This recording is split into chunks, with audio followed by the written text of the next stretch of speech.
L'étape après l'alignement de toutes les images avec Star Alignment, c'est de la normalisation. Ça permet de mieux aligner les images en fonction de ce qu'elles contiennent.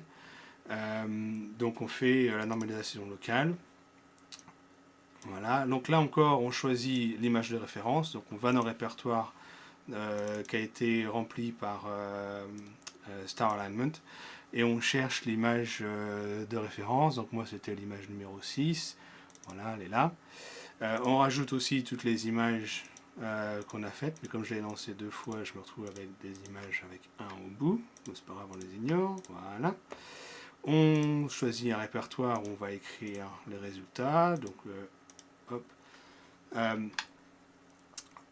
On peut soit les mettre dans le même répertoire, soit les mettre dans le répertoire de sortie de Star Alignment.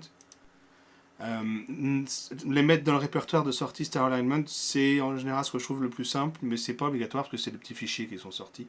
Donc si on fait ça, on choisit donc ce répertoire-là, c'est où étaient les images d'entrée, c'est aussi où on mettra les fichiers en sortie. Là aussi, toutes les options par défaut sont en général bonnes, il n'y en a pas beaucoup de toute façon. La seule chose, c'est aussi en cas de beaucoup de bruit de fond ou dans certaines configurations, il faut jouer un petit peu sur la détection des étoiles. Mais ça m'est jamais arrivé d'avoir besoin de le faire ici. En général, les images qui sont tellement mauvaises qu'elles sont pas utilisables ici, elles étaient de toute façon pas utilisables avant et elles ont déjà été éliminées.